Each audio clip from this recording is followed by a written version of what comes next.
Good morning. Good morning mga brothers and sisters. Good morning mga friends.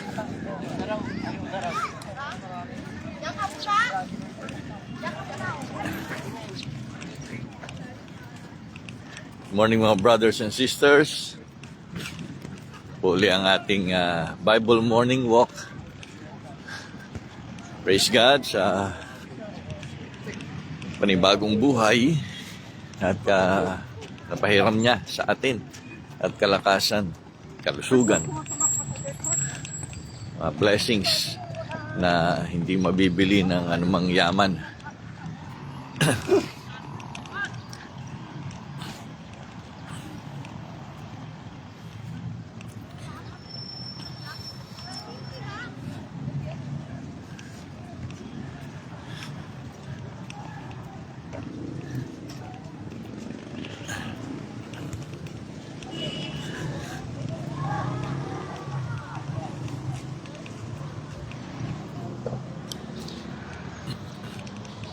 Marami-rami pa rin ang nag-walking and jogging.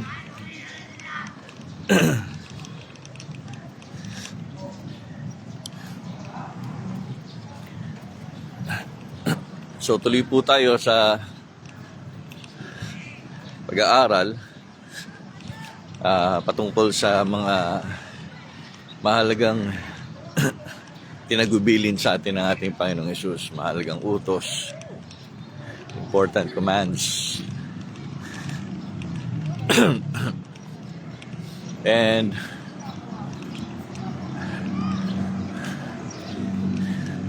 tinuloy-tuloy na po natin yung pag-aaral.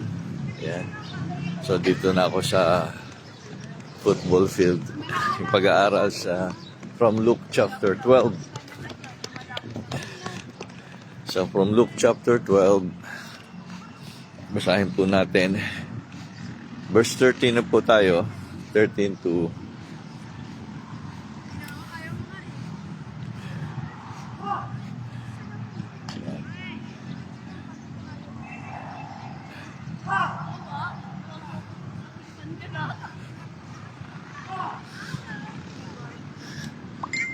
Luke 12:13.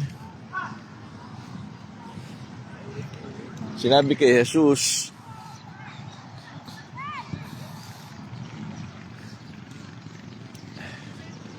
nahanap ako ni Fe. Sinabi kay Jesus ng isa sa mga naroon, nauna kasi ako rito actually nauna siyang nagising, namalengke muna. So good morning ho sa lahat ng mga kasama natin ngayon dito sa ating Bible morning walk.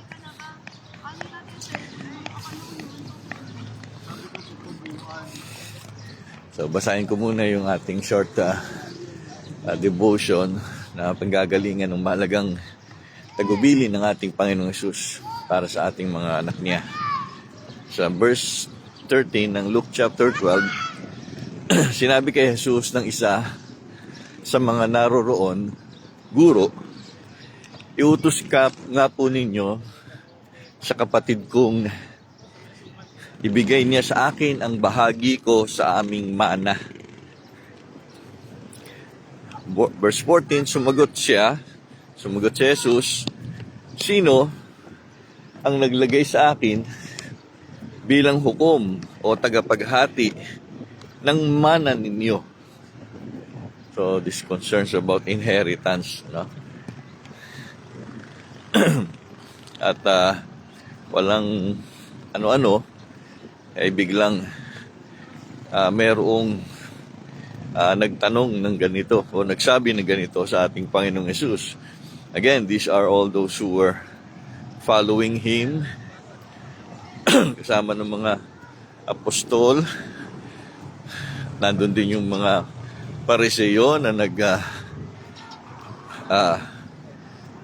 hihintay ng pagkakataon na siya ay masila, no? Na siya ay hulihin sa kanyang mga, sa lalabas sa kanyang mga bibig. And maybe maaring isa ito sa mga Pariseyo, maaring isang simpleng tao lang naman na gusto lang maka makuha na yung kanyang mana na maaring sa kanyang pagtatanong ay maaring nag-took advantage sa kanya yung kanyang kapatid. Kaya ang sabi niya rito kay Jesus, Guro, Ravi, iutos nga po ninyo sa kapatid kung ibigay niya sa akin ang bahagi ko sa aking mana, sa aming mana. So, maring mana nilang dalawa. Ayan. Ito muna si Pe. Ayan si Pepot. Malengke ka? Hindi. Dala akong pagkain sa Saan? hospital. Ah. Napot ko lang sa bag. Oo. Na pala. May asama natin sa prayer si Kuya Boy. Beo ko. Kuya ni Pe. Nandito sa UMC. Kagabi na-admit. So nagdudugo yung kanyang ilong eh. So ayan. So ENT yung specialist dito sa UMC. Recurring na yun, recurring. Ay pagdudugo ng ilong. Pero tagal-tagal na rin hindi nadugo. Ngayon umulit na naman. Ayan. So, back to Luke chapter 12. Sabi nga nung nagtanong sa kanya,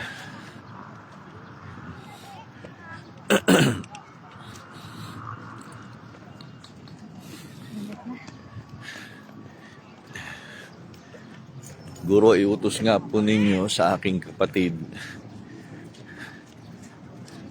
na ibigay niya sa akin ang bahagi ko sa aking mana.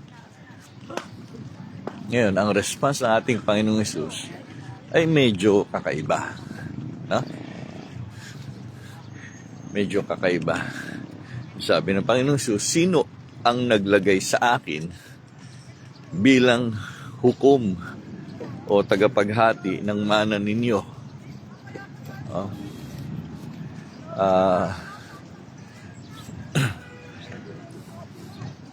Parang hindi naman akong abogado niyo, di ba? Or hindi naman ako yung judge na maaring may kapasyahan na kung magkano na hati-hatiin nyo itong mana ninyo. Ganun ang sagot ng ating Panginoon Jesus. Which is parang parang binabara niya, di ba? Parang binabara niya yung humihingi sa kanya ng tulong. Hindi niya naman kinukuhang lahat yung mana, pero ang sinasabi niya yung bahagi ng aking mana. But then, alam po natin ang ating Panginoong Hesus ang nakakabasa ng ating puso. Reader of our hearts. Yan. Kay Ellicott ba yun? Komentary na. Nababasa niya yung ating isip. Nababasa niya yung ating puso. Init na ba?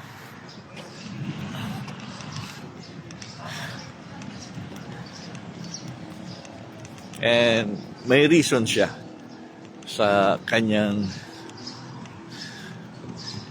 gayong katugunan. Sino naglagay sa akin na hukom? No? O tagapaghati ng mana ninyo? Then comes the striking command. At dito na nga po yung mahalagang tagubilin sa atin na hindi lang niya sinagot doon sa lalaking nagtatanong, kung hindi pinaparinig niya rin doon sa marami na nandoon na nakikinig at sumusunod-sunod sa kanya at maging doon sa mga Pharisees na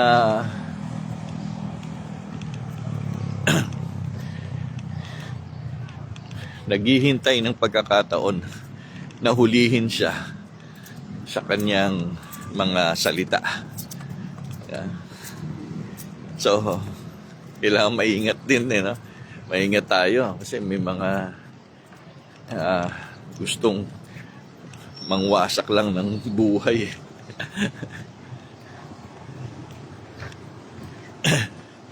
So, ano yung sinabi ng Panginoong Jesus? Additional to that reply na, sino naglagay sa aking hukom o tagapaghadi ng mana ninyo? Then, eto nga yung verse 15, yan, isa sa mahalagang sagot at utos na rin na magandang tingnan po natin para sa atin ito, mga kapatid. At sinabi niya sa kanilang lahat, take note, no? Hindi na lang doon sa nagtatanong sa kanya, kundi at sinabi niya sa kanilang lahat. So, he take that opportunity. Yung question na yon ay ginamit niyang pagkakataon para magturo sa marami or magbabala or mag-utos sa maraming mga tao pa.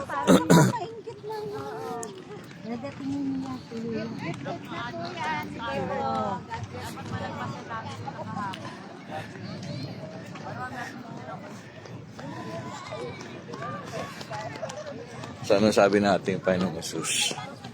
At sinabi niya sa kanilang lahat, mag-ingat kayo sa lahat ng uri ng kasakiman, sapagkat ang buhay ng tao ay wala sa dami ng kanyang kayamanan. Now, yung sinabi niya mag-ingat kayo sa lahat ng uri ng kasakiman, actually, dalawang verb yan no? Mag-ingat. Tapos, meron pang yung sa lahat ng uri ng kasakiman sa pag-translate dito is another, mag-ingat pa rin yan. No? Magbantay kayo sa lahat ng uri ng kasakiman. Kaya nga, it is of importance din, mga kapatid, brothers and sisters, friends ko, na especially those who are in the pastoring ministry, in the preaching ministry, teaching ministry, na meron kayong basic knowledge ng Greek. Nag-isip ako na bigay ng konting basic teaching ng Greek 101. Kasi itong mga basic lang ito no? Kaya kung titingnan natin ito, ang ginagamit ko po ay yung Bible Hub. Punta tayo sa Luke chapter 12 verse 15. Search nyo. Luke 12 verse 15, Bible Hub. Sabi rito, basahin natin sa Greek saglit. De apen, and he said, pros autus, to them, accusative, to them. Yun ang direct object. So, sinabi niya ito sa kanila. Sila talaga yung pinatutungkulan nito. Ano yung sinabi? Ito na nga, watch out. Magbantay. Mag-ingat. Tingnan niyong maigi.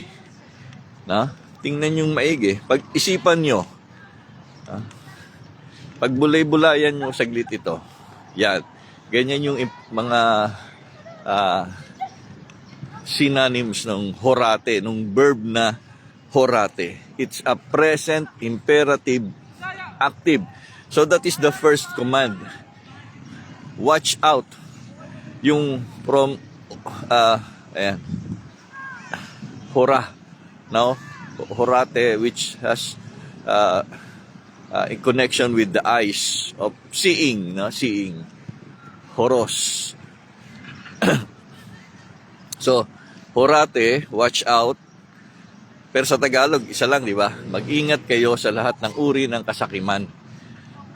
Ah, But in the Greek grammar or in the Greek Bible, sa New Testament, dito sa Luke, dalawa pala yung verb. No? Una nga yung horate, which is in the present imperative active, utos na yun, no? Imperative. At yung pangalawa, guard yourselves. No? Bantayan nyo ang inyong mga sarili. No? Ito ay sa present imperative middle voice. Pag sinabing middle voice, you are both acting it out and receiving that action. So, pag binabantayan nyo ang sarili ninyo, no, nagbabantay kayo, and at the same time, nakikinabang ang sarili nyo kasi nababantayan ninyo ang sarili nyo. So, binabantayan nyo ang sarili nyo at may nagbabantay sa inyo. Nababantayan kayo. Kaya middle voice eh. Ibig sabihin, yung pagbabantay nyo, kayo din ang nakikinabang.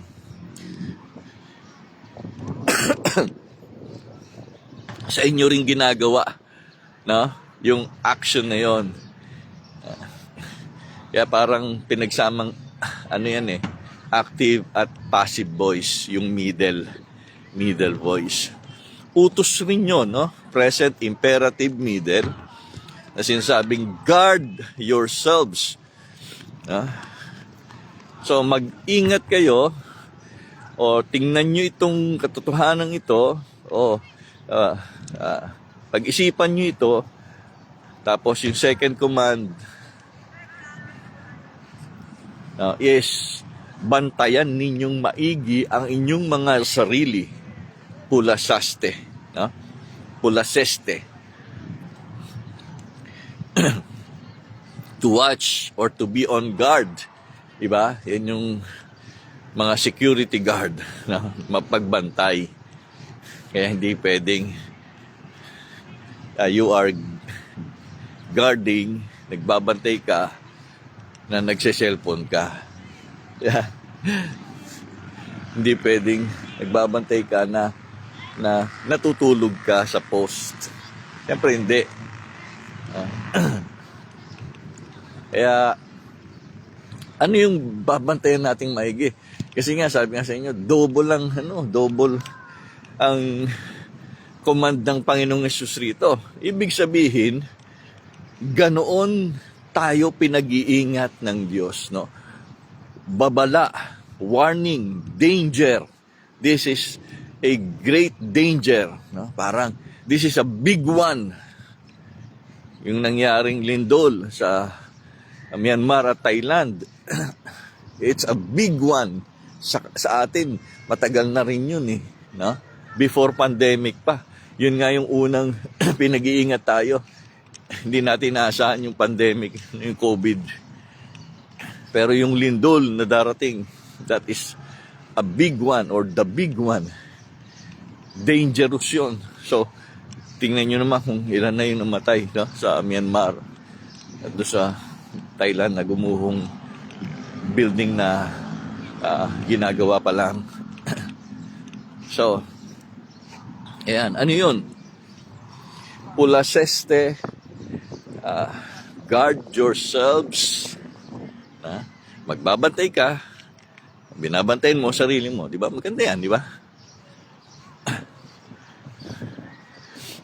So, in doing that, you are protecting yourselves from harm. So, ano tawag natin dyan? Mga vigilantes. Yeah, vigilant. Laging alerto. No? I'm awake, I'm alive, alert, awake, enthusiastic. So, tuloy natin. Guard yourselves against from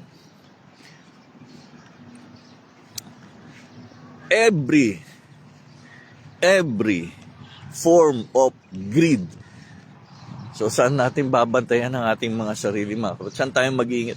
Ano yung pag-iisipan, ano yung titingnan nating maigi ba na sa nangyayari sa mundong ito? Guard yourselves against every form, no? Or bantayan nyo ang inyong mga sarili mula sa lahat ng uri. Konti na lang. Yan. Mula sa lahat ng uri ng kasakiman, greed, covetousness, avarice. Yung parang bantayan nyo ang inyong sarili laban sa lahat ng uri ng kolesterol. Kaya lahat ng uri ng matatamis. Bantayan nyo ang inyong sarili sa lahat ng uri ng bawal na pagkain. Pero ito, lahat ng uri ng kasakiman, no? Greed. In Greek, the word is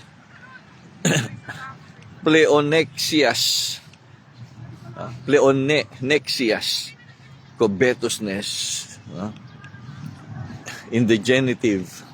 And here, kasakiman is a noun in the feminine genitive singular form. Sa lahat ng uri ng kasakiman, covetousness. Ano ba yung mga kasakiman? Ano ba yung mga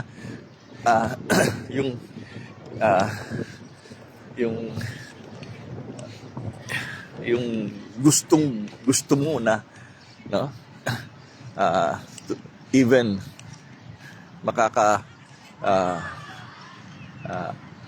sakit ka ng iba, no? Kasi yung covetousness yan, di ba? Yung idea ng covetousness, thou shalt not covet thy neighbor's things, thou shalt not covet thy neighbor's wife, di ba?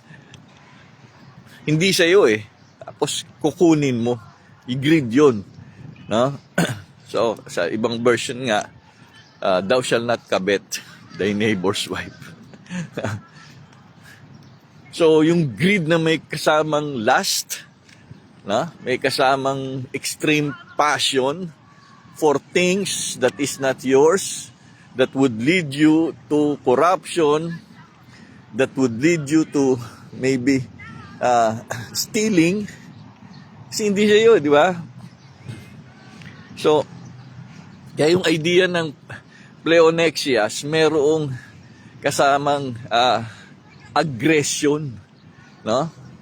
Sa meaning niya, kasama yung aggression, yung bang gagawin mong lahat, no? Para makuha mo yun. With all your strength, aggression. So greed, covetousness is a no-no to Christians. Pinag-iingat tayo mga kapatid dito. Bakit? The following verse, doon pa rin, sa verse 15, sapagkat ang buhay ng tao, ito po maganda mga kapatid, sapagkat ang buhay ng tao ay wala sa dami ng kaniyang kayamanan. For man's life does not consist on the abundance of possession. Sa dami ng kanyang pag-aari, sa dami ng kanyang kayamanan, that is not what life consists of. Hindi ito ang mahalaga sa buhay ng tao. Yun ang sinasabi. No? So when you connect that request from the guy, sinasabi niya, Guro, pakisabi po, no? Sabihin nyo nga po sa aking kapatid na hatiin, na ibigay niya sa akin ang aking mana. Parang di ba? Siyempre, hindi naman tayo pwedeng mag-judge. Kaya sa sagutan na Panginoong Hesus dito is that sino naglagay sa akin na maging tagapaghati o hukom ng inyong kayamanan? Baga, sabi nga, kakaiba yung sagot niya. Pero, meron siyang additional idea kasi alam niya ang kalalagayan ng puso ng tao, nababasa niya ang isip nung nagtatanong sa kanya at ng mga taong nagbabantay ron, mga taong nakikinig, pero yung mga taong naghihintay lang ng pagkakataon na hulihin siya, diba? Sa kanyang mga salita. Ito yung mga Judaizers, mga Pharisees na sa tingin nila Jesus is a false teacher. Jesus is working with Satan. Matindi ang pagiging silos ng mga ito. Pati gawain ng Diyos, binabrand nila, inaakalan lang gawa ng dyablo. Kaya sabi ng Panginoong Hesus, noong last Saturday, di ba? Ingat kayo na against the blasphemy of the Holy Spirit sapagkat ito'y walang kapatawaran. Sabi pa nga ni Jesus, ako kung pagsalitan nyo, okay lang. Pero the work of the Holy Spirit at sabihin yung ito ay sa dyablo o kasamaan, that is blasphemy. Kaya, possible lang na nire-rebuke ni Jesus yung lalaki na humihingi o na hinihingi na yung kanyang mana sa kanyang kapatid na yung kanyang hati. Pero sabi nga natin, that would also be a normal, di ba? Normal din naman yung request. Sa iyo naman yun, baga. At nasa kapatid mo na, so hingin mo na. So hindi natin alam if both of them are greedy or sinasabihan dito, pinaparinggan dito ng Panginoong Hesus, yung kanyang kapatid na nandun yung bana niya na hindi pa binibigay sa kanya. Hindi tapos eh. Kaya, minsan kailangan natin ng discernment. Pray for discernment, pray for the guidance of the Holy Spirit sa mga ganitong situations ng Scripture. Huwag tayong basta-basta magko-conclude kung wala namang malinaw na conclusion ang Panginoong Hesus. But, we can imply na sabi sa inyo, maaari, posible na pinariringgan ng Panginoong Hesus yung kanyang kapatid, pinariringgan din siya ng Panginoong Hesus, baka naman yung kanyang desire is greed na, pupunta na sa level ng greed, baka may mga usapan sila with regards to sa mana, hindi natin alam, pero at best, pinariringgan niya yung mga Pariseo sa kanilang greediness, sa kanilang avarice, sa kanilang covetousness. At inuutusan naman tayong mga anak ng Diyos, tayong mga disipulo ni Jesus, na maging mapagbantay. Pag-isipan natin, tingnan natin ang ating pamumuhay, kung ating buhay ay papunta na doon sa material things, doon na tayo nakafocus. Kaya nga sabi ko sa inyo, dalawang verb ito, action words. Na ibig sabihin, ganun na lang, kaimportante itong command na ito, ingat kayo, bantayan nyo yung sarili, laban sa kasakiman. Laban sa kasakiman. Good morning, Timelda. Ingatan nyo yung sarili laban sa kasakiman. So, pwede nyo na ulit itong mapanood, nagpapadala na rin ako ng link sa YouTube. And, gusto ko lang maalala yung aking mga naging Bible morning walk. At gusto ko rin naman yung mga hindi pa nakakapanood, mabalikan nila yung mga teachings, yung Sermon on the Mount, the commandments of Christ, na pwede ko nga itong gawing I think pwede kong gawing devotional book or guide. Ayan, blessed morning, Ate Melda.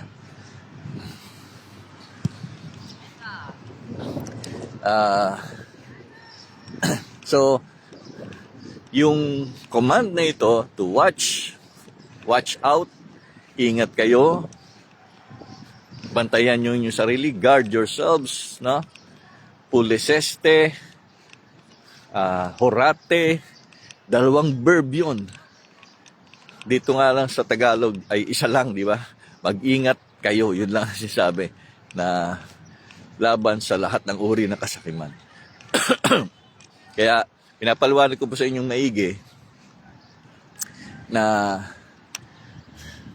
ang Diyos ay nag-warning sa atin laban dito sa ganitong kasalanan.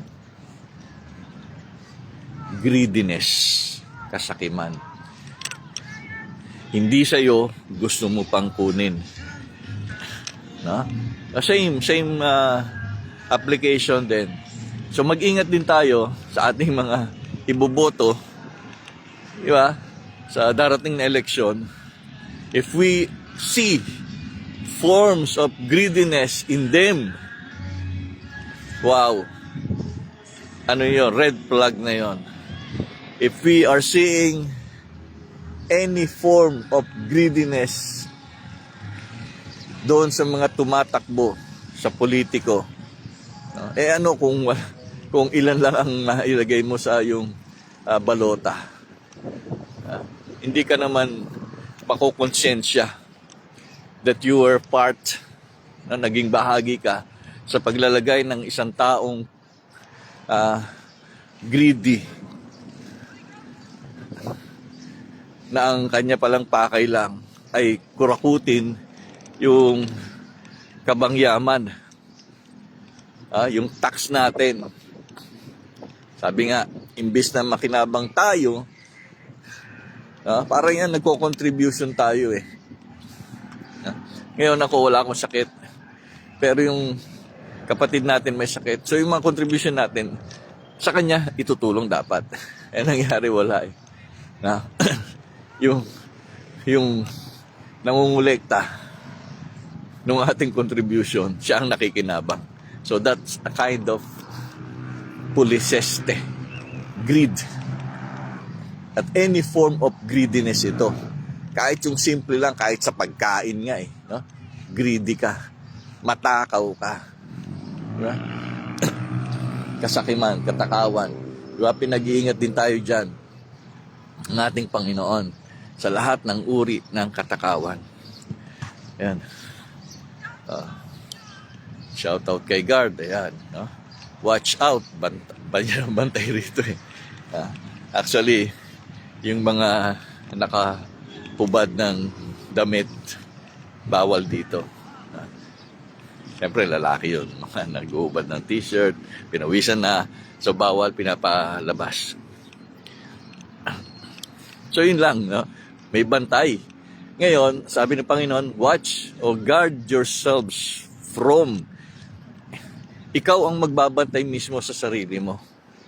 Babantayan mo ang sarili mo laban sa ganitong kasakiman, laban sa lahat ng uri ng katakawan, sa lahat ng uri ng pagiging materialistic, no?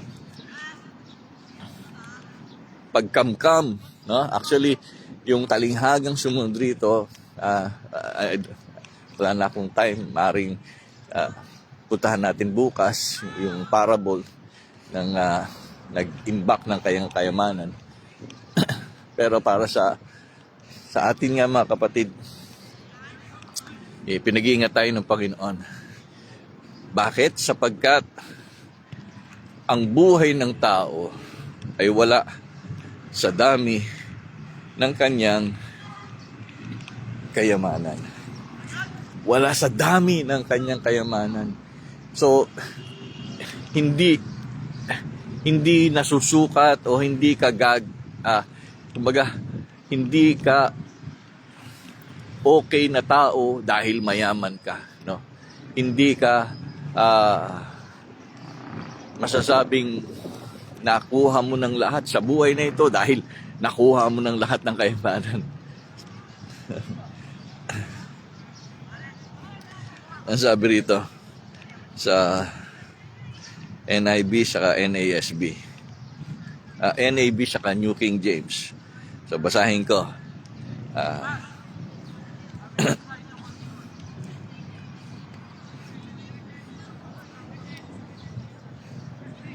Luke 12:15.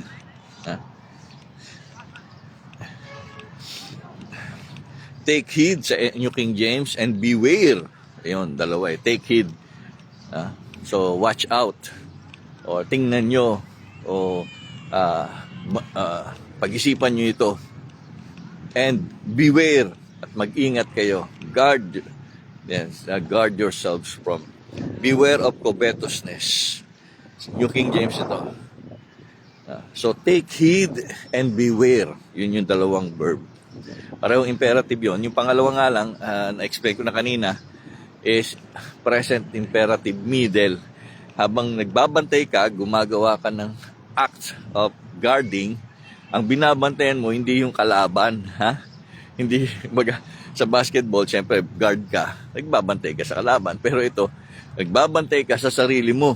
No? Ang pinaka-best nito ay binabantayan mo ang sarili mong magkamali.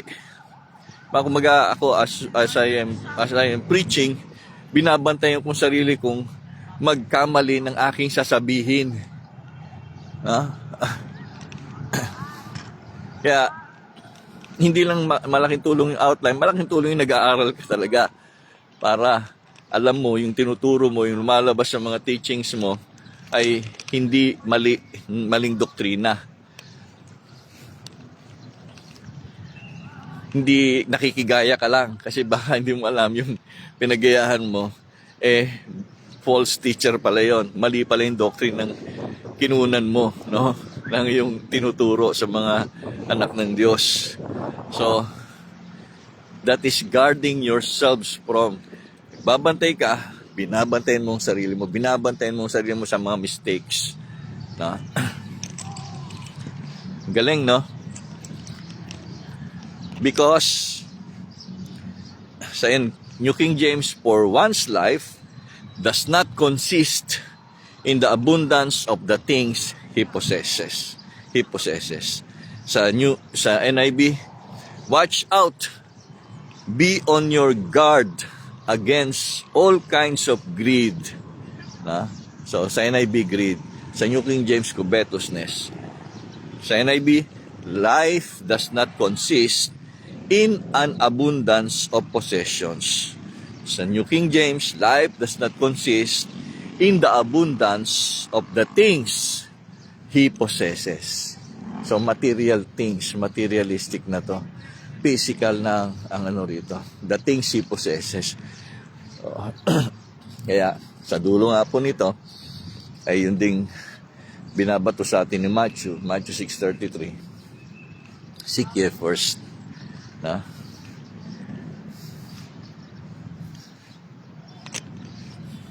Seek ye first the kingdom of God and His righteousness, not the physical things, not material things, not so that we would not be making the mistake of coveting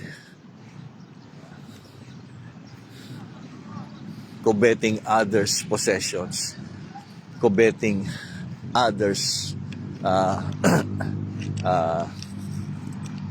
inheritance. Ganon. No? So kung babalikan natin yung pinanggalingan ng sagot nito ng Panginoon Jesus. So watch out, be on your guard.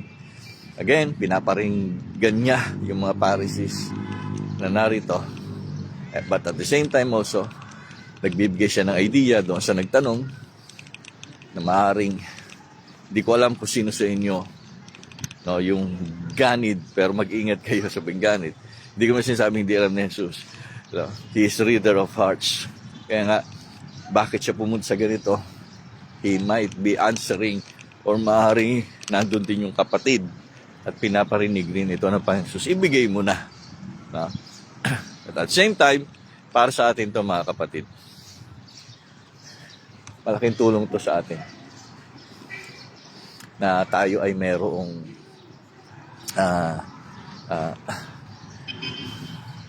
pag-iingat laban sa kasakiman, laban sa katakawan. So let's pray. Lord, ingatan mo po kami.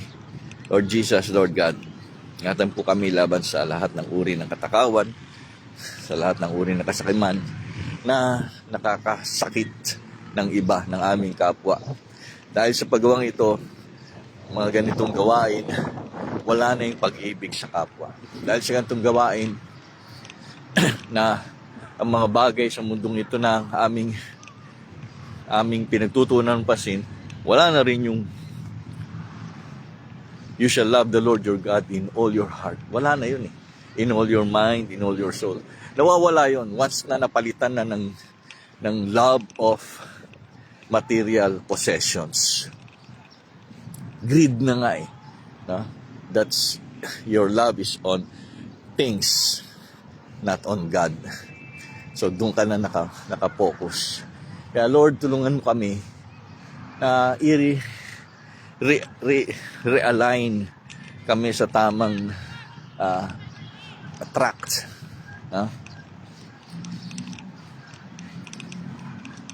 Ng buhay Kristiyano. Pag-iisip namin ay ayusin mo, O Diyos, ang puso namin, ayusin mo so that we will be guided and we will be on doing the right things and pursuing righteousness. Sorry Lord kung ang aming buhay ay nagamit namin sa pagiging sakim, sa kasakiman, sa katakawan. Sorry Lord kung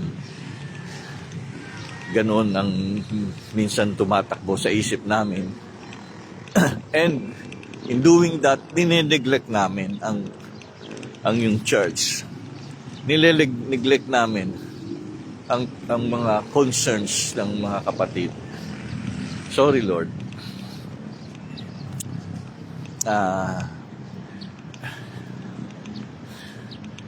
Alam ko, Panginoon, na ito'y mahalagang utos mo sa amin at gusto mo rin itong iparinig doon sa mga akala nila'y nagagawa nila yung tama pero nane-neglect nila yung tama, hindi na nagagawa, and by not doing the right thing, we are letting ourselves be swayed. We are letting ourselves neglect the things of God. Prayer ko, Lord, bigyan mo ng discernment ang mga church leaders, bigyan mo ng discernment ang mga church councils on where they should put their hearts, kung saang kayamanan dapat namin ilagay ang aming mga puso. Thank you, Jesus. Continue to bless ang aming mga needs, oh God, ng family ko, ng aming church. We are praying for and preparing for our church family retreat this coming May. Kayo po, Panginoon, na mag-bless sa aming mga needs. And baptism we'll be doing also during the worship service on that retreat. Ganon din yung aming DBBS. Bless mo kami, Panginoong Jesus. Yun din aming mga itim na. Ayan, yung mangingitim daw ako. So, kayo na, Panginoon, ang Bless sa aming church needs. We're also praying for the house of the Lord na ibibigay mo sa amin. May nagagamit kami ngayon. Thank you, Lord. Di namin napapansin. Ay nagsisimula kami na wala kaming assurance, no? But because we've trusted you, oh God, and niloob mo na naroon pa din kami sa lugar na yon. And almost 7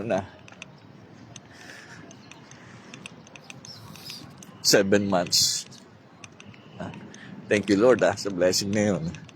And alam ko, kalooban mo, you will allow us to possess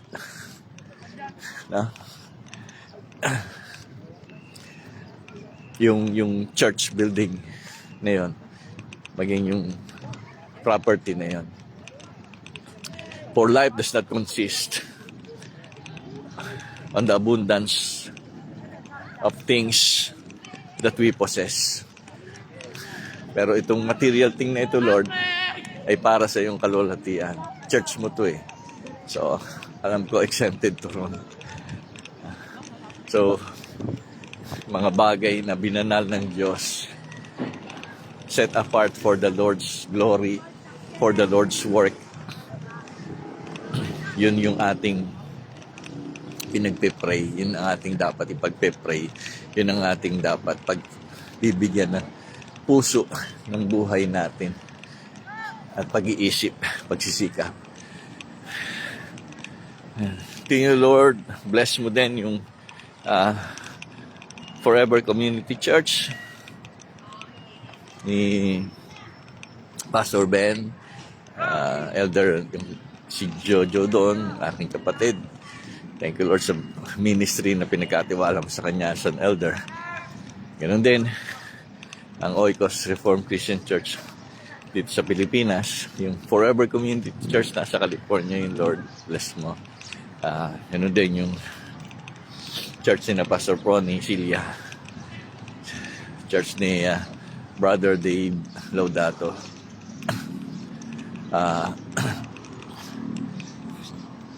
church ni Ate Melda, bless mo po. Alam ko they are on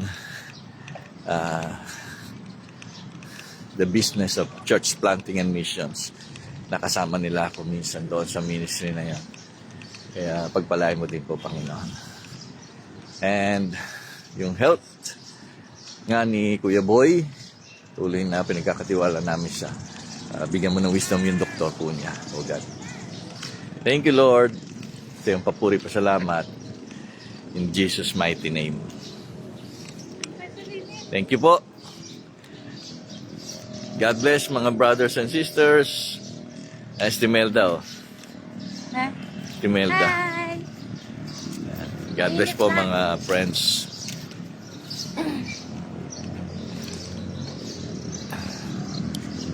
Ayan, papunta na kami sa parking. Ito yung parking ng konti na lang yung coaching natira. Ay, tubig ko. Nima ko yung tubig ko rito.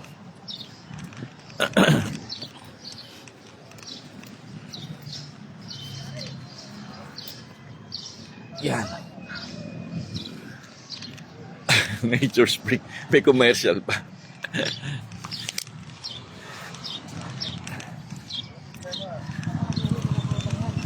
Yan yung kolehiyo ng lungsod ng Dasmariñas.